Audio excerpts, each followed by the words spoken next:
Attorneys, you're all facing a burnout epidemic, and no one knows this more than Erin Conlon.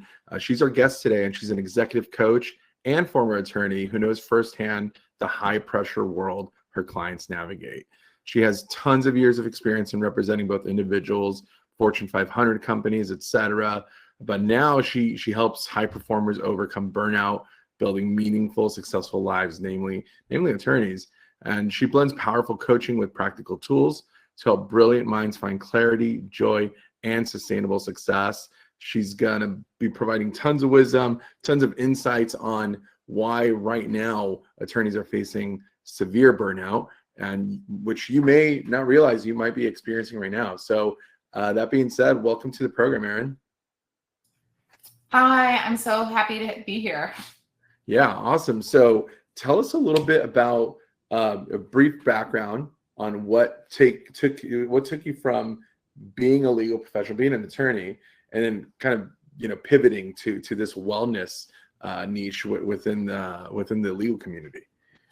Well, a couple of things. One, I was an attorney for a really long time, but I never found a practice that I really loved. Like I never got to experience that like deep fulfillment in my work. And I went through a breakup and I was like, I need this. I need fulfillment day in, day out. I had this moment where I recognized that if I was spending 50, 60 hours a week, fine, I would never be fully happy.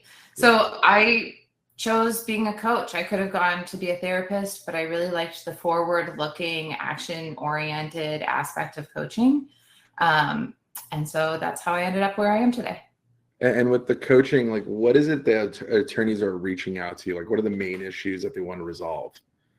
You know, a lot of times people come to me because they're in that, like, what's the next thing for me? So am I going to make partner? Do I want to have my own firm? Do I want to leave the law completely because I'm completely burned out and I don't like anything about my life? So what's next for me is usually a pain point, and that's when people are ready and willing to take action with somebody like me. Okay, cool. So like with regards to well-being, which is what this topic's about, today's program is about, like what are the kind of like warning signs, the muscle soreness, like what are the signals, physical, emotional, that often present themselves before an attorney says, I need to talk to someone about this? One thing I've noticed is that people will work really, really hard and not gain traction. That is usually a pretty good indicator that you are on the road to burnout, is if you feel like you're pounding the pavement or like hitting the hours or doing things that would otherwise give you a sense of momentum and don't. I think another signifier that you might be on the road to burnout is, are you drinking more? Are you sleeping less? Are you eating poorly? Are you not taking care of your body? Do you see your family? Have you hung out with friends? When was the last time you did anything fun? Like, what's your social life? Like, all of those things, if they're muted, are going to be strong indicators that you're on the road to burnout, if you're not already burnt out. Right. Is there like I don't know if this is out of turn, but is there like a typical age range or like life moment where these issues come up, or can this happen at any point in your career? It can happen at any point. And I think a lot of the younger Gen Z generation, what I've noticed is that they're pretty prone to burnout, and yet they're also very protective of their time because they're prone to burnout. And I think some of that is the perfectionism that generation really embodies. They don't ever want to be cringe. They don't ever want to make mistakes. They want to do a really good job. Millennials and Gen Xers tend to notice burnout when they can't do anything anymore, when they can't do it all anymore and they feel like they've tried everything, worked really hard, and it's been a year and a half and they're still in the same spot. So sometimes that's when you have kids. Sometimes it's right before you have kids. Sometimes it's before you make partner. Sometimes it's after you make partner and you're like, this is what I was working for. It's really individualized. And so is there anything, at least in the culture, whether or not it's like nationwide or specific to like the legal community, that's also adding to burnout, and if you can, like, this topic of burnout is broad, and I know a bunch of like Gen Xers and forward are going to say, "Oh, well, this is just a weak, culture coming to mind." It's like what is it? Is there something different in the water right now that's contributing to this? And if you Yes. could cite some data around that, that'd be great. Yes, there's a lot that's in the water that's contributing to this. The demand structurally by law firms tends to be that people bill more and more and more and more and build more business. That is a contributor. This administration and what they're doing to the legal profession is a contributor to burnout, because one of the biggest systematic contributors to burnout is feeling a lack of support. And so to have an administration challenge the rule of law, it's like challenging the foundation of your profession. Right. And if you're trying to I reckon it to running on sand. Running on sand is way harder than running on cement. So right now, that's kind of what the legal profession feels like, is like running on sand. I think some other things is like lack of control will make people feel burnt out. And so with constantly changing rules, constantly changing understanding of what the law is even, it puts like a little sprinkle of lemon of lack of control over everything. And lawyers love knowing what they're doing. They work really, really hard to do it well. And they think if they do everything perfectly, then they won't lose control. So there is that fundamental tension that comes from being a lawyer and also needing to navigate uncertainty. Yeah, you prepared this. You've had this well-being PDF that we'll share with everyone. I know this is like in both an audio and visual format, but we'll bring up some slides as needed. We'll share the whole PDF, which is fantastic, Erin, with everyone that's watching this. They could easily download it from our website. What are like the highlights that you want to express in terms of like well-being solutions to this burnout epidemic that's happening across legal? Well, I think a couple of things. One, as much as I am really good at what I do, I don't think this 20 or 30-minute conversation is going to fix everyone's burnout. For sure. And the biggest thing that we need to start to address as a community, as a legal community, are the structural components that cause burnout, the structural components that have you feeling disengaged or out of control or unsupported. I do think I have a tool that is on this topic, and it's actually a way for you to measure your own well-being. And I think I want to take a step back, because we're talking about burnout, but the antidote to burnout is well-being. If you are well, and I define well-being as, and you can show this if you want to, it's on slide 2. So I define well-being as a state of being where a person is healthy, well enough to be consistent, reliable, and extraordinary. It's individualized, it's subjective, it's multidimensional, and it's measurable. So I have this tool, which we can go to if you want to show now, let's do it. Which is on slide 7. That's a hexagon. And in this hexagon, I actually am asking you to look at multiple dimensions of your well-being. Your physical well-being, your intellectual well-being, your social well-being, your emotional well-being, your occupational well-being, and your spiritual well-being. Now, I want to be pretty clear. I think we define these. Spiritual is not like how many times you go to church. Intellectual isn't just like, is my work challenging? That can also overlap with occupational. Okay, yeah, let's break down these. And there's no rush on this. Like, I would really like to kind of marinate on each one of these, because it sounds like they all have to work in order for there to be well-being, right? I think most of the time we want most of these things to be working. And so let me just set up this tool.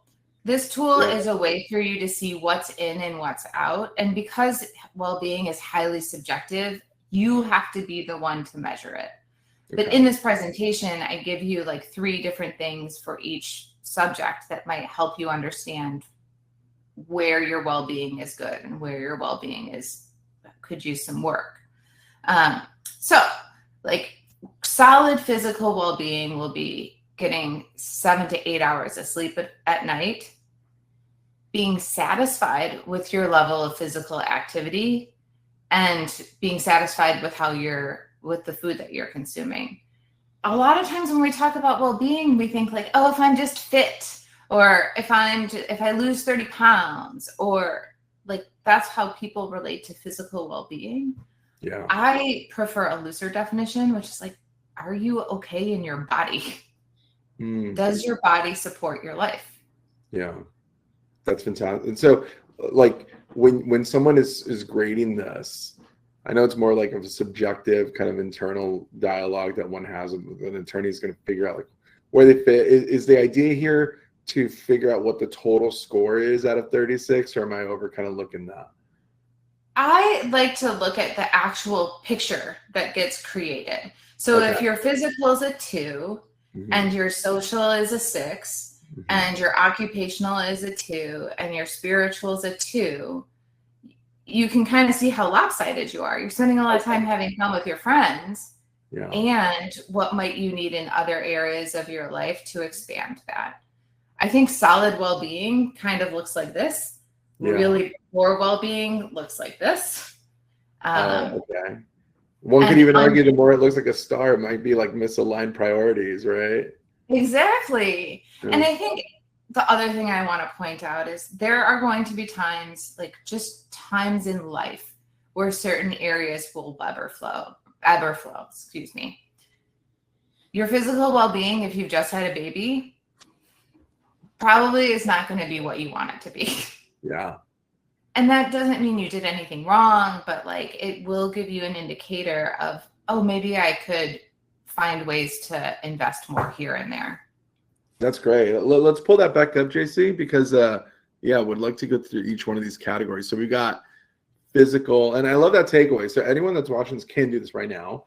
And the more holistic it looks, is you've got it going on. It looks pretty good, but if it's not looking like a whole, if it's not shaped as this hexagon, something's probably off. So why don't we get into social?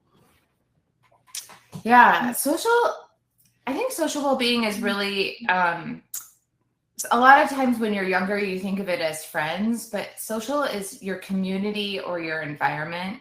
When you have solid social well-being, you play an active role in making life better for other people. So it's definitely not a you-focused experience. It's you interplaying with others, and you are intentional about spending time with your important relationships. So that could be your romantic relationship. It could be with your parents or your kids. It could be with like, I have a next door neighbor. I like hanging out with her. So it could be with somebody that is your neighbor. Yeah, love that. So it's like just being part of other people's worlds, right? Yes. I love that. And intellectual. So aside from like reading books, how can someone expand, their intellectual well-being? So the 3 measures I have, you regularly try to expand your knowledge and skills. Some of that can be professional development. Some of it can be like learning something new. I find a lot of intellectual challenge in learning new trades. Like I learned how to draw, or I learned how to drive a motorcycle. Those things challenge me. They challenge like my soul. And so certain things like that, pursuing personal interest, and then being able to talk about it with other people, those are all markers of strong intellectual well-being. I think a bottom line is you are curious about yourself and the world. So like we talked to a lot of attorneys here. Like, granted, we're exclusive to attorneys, right? And we oftentimes hear the excuse of not pursuing more marketing. And it is an excuse because everyone can make time for it, is I don't have enough time for this. So when you have clients, in all levels of income, status, et cetera, and they say, I've got a wonky octagon thing going on here, but and Erin, you're telling me I've got to go to the gym, I've got to go to pickleball down the street, and I got to go to read more books. I mean, you got to be more into it. I don't have time. Like, what do you tell them? Like, because I could see that there being some degree of truth to that, but at the same time, it's like feel like you got to make time for it. So how do you address that pushback, which I would imagine you've heard? Oh, well, I have a sneaky little question that I ask people, which is, what are you actually committed to? Mm. If you're committed to the status quo, then you know you won't have time. But if you're committed to a stronger sense of well-being so that you can go be great in the world, then you will make time. And I think the other thing that I want to remind people of, these are not, yes, they're separate little triangles in my hexagon, Yeah. but they are they overlap. Your emotional well-being is going to be affected by your social well-being, and it's going to be affected by your occupational well-being. I personally became a coach because my spiritual well-being was suffering because of my occupational well-being. So they're not siloed, but these little subjects are a way to measure where you might be able to put a little bit of effort to create a larger sense of well-being. I love this. This is cool because it makes, and attorneys love, structure. So this, like, you've given structure to a messy, uncomfortable conversation, to be honest. Yeah. And, I want to acknowledge how difficult it is to be a lawyer. Your clients are relying on you, whether you're in big law or you're running your own firm or you're working for a smaller firm. There's a lot of pressure to bring in business, to be good at what you do, to never make a mistake, to make sure you're on time to lots of meetings, travel around the county or the state, or to have good relationships with people. And all of those things combined could burn you out. So I think it's really important to give yourself space and energy so that you can create this foundation to go be great in your profession. So, like, with the spiritual category, like, what is, like, this one's hard for me to grasp. I find that this one's probably the area that I'm like, I don't have enough like wisdom or experience in. Like, what is the spiritual category consist of? So the markers that I have on this slide are, I feel a sense of purpose in my personal or professional life. That is like, what am I here for? A lot of people have that spiritual connection. They just don't call it spirit. They call it purpose or drive. I think the second component is I regularly act in ways that are consistent with my beliefs. I know that many attorneys will sometimes take on cases that they have hesitance about. And so we have conflicting beliefs sometimes. A lot of attorneys believe that everyone deserves representation, and some people don't want to represent some of the people who are doing bad things. So a strong sense of like spiritual well-being would be that most days you're consistently acting in alignment with your purpose and your beliefs. And then the last part. Yeah, I'm sorry. Yeah, go ahead. Yeah. The last part is I can articulate my values and I can make decisions that are aligned with that. Sometimes our values shift. Sometimes our values are family-oriented. Sometimes our values are purpose-oriented. But you have to be able to say what they are in order to make decisions that align with that. So that's a great point. So, like, how often does this shift? Because life is just the bullet train, right? And things are just changing all the time. I mean, you talk about the administration that's having, no matter where you side in this conversation, there's an objective reality hitting that the law is fundamentally being challenged. The whole judicial system is being challenged, which puts maybe a sense that there may be you might not have purpose in American society down the road. So, like, that's a huge shift in mindset that I know a lot of attorneys are talking about. Yeah, you've mentioned it earlier today. Like, how often should someone be reevaluating their kind of numbers here, rescoring themselves? Because this seems like something to, like, check your waistline, check your BMI, your blood levels, your physical. This seems like another component of like your well-being. How often should this be reevaluated? Well, I would say minimum monthly. Oh, wow. Yeah. Interesting. I think I think what happens is they pick a task, they pick a case, they pick a project, and then they go straight forward with that project, and then they only reevaluate things when it's done. Mm. Real spiritual well-being allows you to check in with that and align with that as time goes on. What you don't want is to start something, have it deplete you, and then have to rebuild it up. So when you do these regular check-ins in any of these areas, like you're more likely to stay at a 4, 5, or 6 than if you don't take inventory regularly. Then you're going to end up getting wonky. Got it. Yeah. This seems like a commitment. I'm not gonna lie. This seems like a big, like, it sounds like working with you. Can you talk a little bit about working with you? Like how involved it sounds like there's regular check-ins and a consistent conversation about this specifically. What does this look like? So one of the differences between coaching and therapy is that in coaching, we create projects. And one of the things I ask for all of my clients is that we have projects in multiple areas. So typically projects fall into relationships, well-being, career, leadership, creativity, and I don't know, there's a bunch of, but those are like the big buckets. I insist that everyone have 2 projects. Well-being is always going to be one of those projects. I will bring it up monthly with everyone because if somebody says to me, I am not getting 10 new clients, I'm going to say, oh, okay, how are you doing? Because that lack of success will also affect your occupational well-being.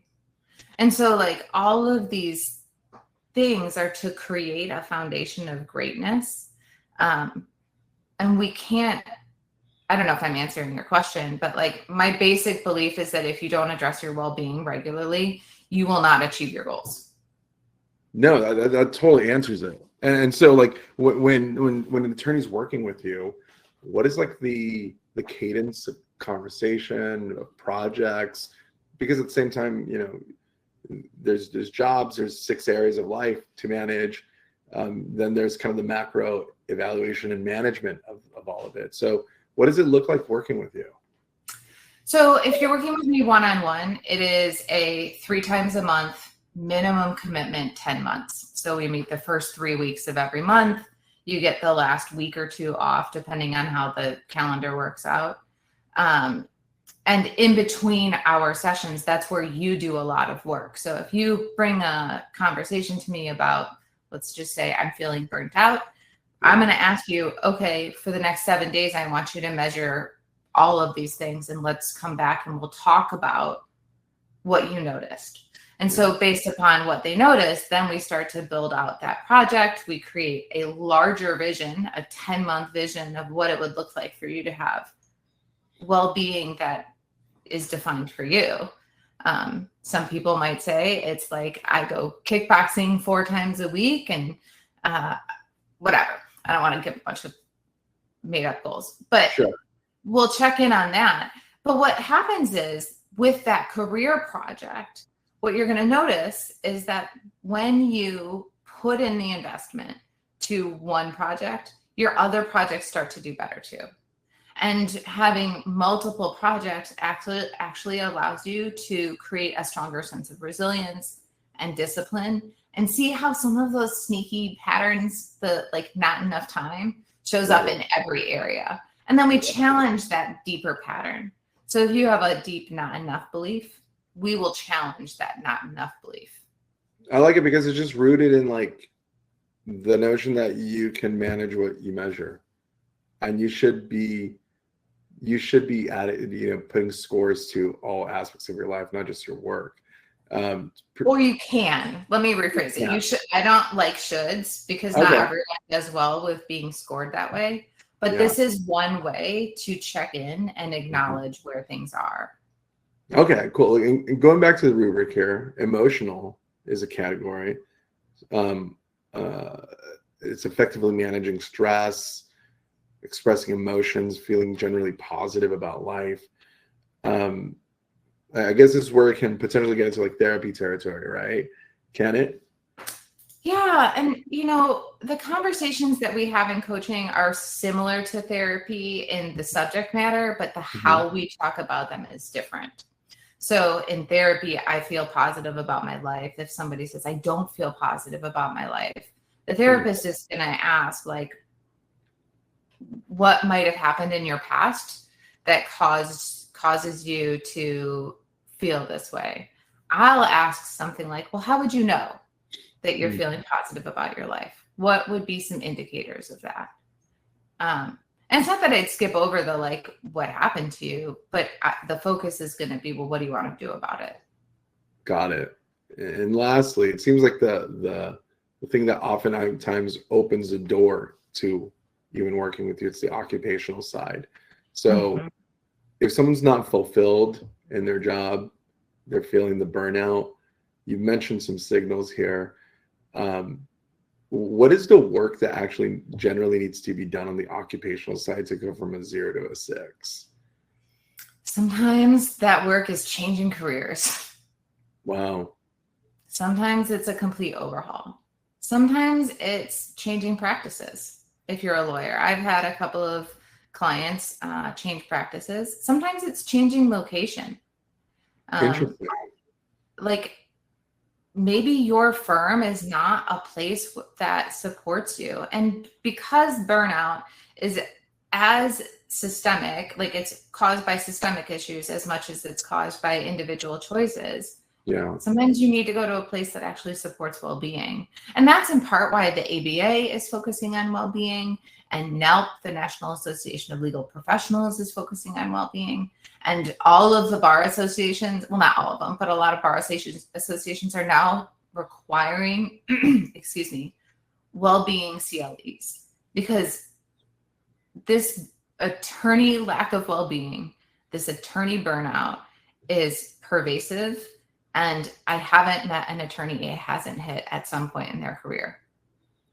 It you mentioned something earlier that I thought was pretty profound. It's like you have to have kind of a why to do all this. You have to essentially accept that you are the status quo or you're not. And it's sort of like there's an identity shift here. And I've heard this a lot in other circles that if you want to do something, it's not changing your habits, it's committing to like an identity, which I thought was pretty profound in that one example I heard was someone who is not an athlete. They just woke up every day and said, I have to work out because I am an athlete. And it's a little micro identity thing, but it worked for them. It's like this is my job. In fact, I can relate to that. I do like personal training, and I don't do it because it's like it's the right thing to do. I convince myself that it's part of my job, so it's part of my work day. So I work out because it's what I need to do as a good leader.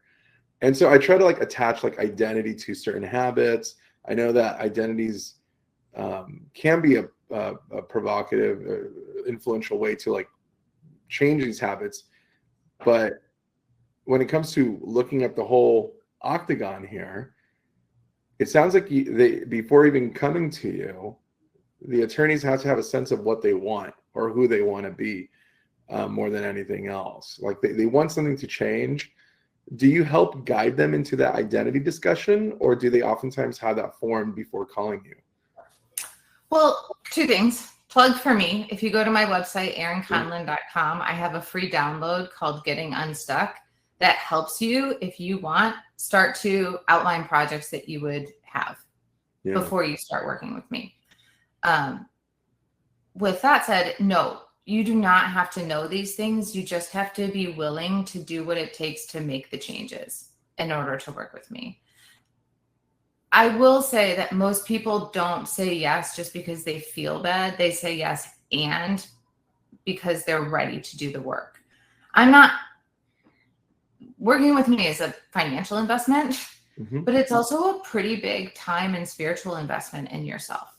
And so you have to be willing to address some of those identity pieces. You have to be willing to redefine who you want to be in the world in order to create the experience of life that you want to have. And that's true for your profession as well. Yeah, that's great. I know we could expand on so many other topics that are found on your website, erinconlon.com, ERINCONLON.com. We'll also be sending out a link to the PDF, a few of which sites we've shared today. Do you have a direct email? We like to share direct emails in case someone wants to, email you directly. Sure. It's just Erin at erinconlon.com. And if you want, I can send you this link as well. You can book time directly with me to have like a 30-minute free call to talk about why we might work together. Sure. Starting this summer, I intend to twice a year run a group coaching program. It's 5 months long. We meet twice a month. You get 2 one-on-one sessions with me. It's more cost effective. It's a different experience. But it can be incredibly supportive if working with me one-on-one isn't in your budget. Yeah, and I can speak, having gone through both the peer groups and individual coaching, I love both. So if you can get Erin to work with you on an individual and group basis, that sounds like a good combo. Yeah, and the other thing is I'll come to your firm. I will come to your firm and give this well-being as a workshop, and we can talk about other things too. If you think that your firm needs to address the burnout culture, reach out. Happy to have a conversation with you guys. That's fantastic. So this isn't just for the attorney. This is also for its employees, receptionists, paralegals, legal administrators, etc. Yeah, because good lawyers with strong senses of well-being don't yell at people. Yeah, that's great. It's for everybody. That's fantastic. Awesome, Erin. Well, thank you so much. I know brief conversation, but I think we got tons of value, especially with the system that you created to measure. It's like such a great objective starting point to that conversation that everyone can do right now before calling you directly. So thank you so much for joining us. And yeah, absolutely. And thanks to the whole team again for producing another great episode. And until next time, thank you. Bye. Thank you.